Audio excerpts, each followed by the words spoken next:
Hello అండి, నమస్తే. ఇప్పుడు నేను చూపిస్తున్నది అరసవిల్లి వెళ్ళే రూట్ అండి. ఇప్పుడు కనిపిస్తున్నది మిల్లు జంక్షన్. రేపటి నుంచి మనకి సూర్యమహల్ దగ్గర ఆటోలు ఆపేస్తారు. అక్కడ నుంచి మనం నడుచుకుని వెళ్ళడమే. చాలా భారీ ఎత్తున ఏర్పాట్లు జరుగుతున్నాయి.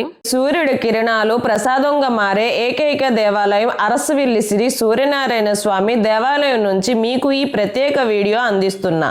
2026 సంవత్సరంలో రథసప్తమి, మాఘమాసం పూజలు, భక్తుల కోసం చేస్తున్న ప్రత్యేక ఏర్పాట్లు ఈ వీడియోలో పూర్తిగా తెలుసుకుందాం. వీడియో చివరి వరకు తప్పక చూడండి. అరసవిల్లి సూర్యనారాయణ స్వామి దేవాలయం ఆంధ్రప్రదేశ్ రాష్ట్రంలో శ్రీకాకుళం జిల్లాలో అత్యంత ప్రాచీనమైన సూర్య దేవాలయంగా ప్రసిద్ధి చెందింది.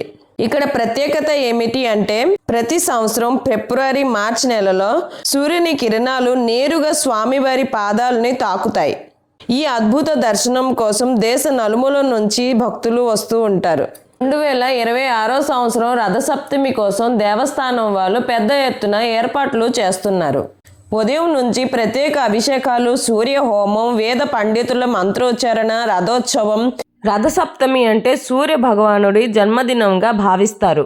ఈ రోజున సూర్య భగవాను తలక రథం సప్త అశ్వాలతో ప్రయాణిస్తుందని పురాణాల్లో చెప్పబడింది. రథసప్తమి రోజైతే మనం స్నానం చేసేటప్పుడు రేగాకు, చిక్కడాకు, తెల్ల జిల్లేడి ఆకు, ఒక రాగి నాణ్యం తల మీద పెట్టి స్నానం చేసుకోవాలి.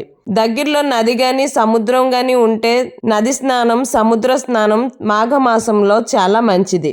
రథసప్తమి రోజైతే సూర్యనారాయణ మూర్తికి పొంగలి నైవేద్యం పెడతాము. రథసప్తమి రోజు భక్తితో పూజ చేస్తే రోగాలు దూరం అవుతాయి. ఇంట్లో అందరూ సంతోషంగా ఉంటారు.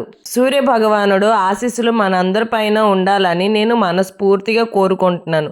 నా వీడియో మీకు నచ్చితే లైక్ చేయండి, షేర్ చేయండి, సబ్స్క్రైబ్ చేసుకోండి.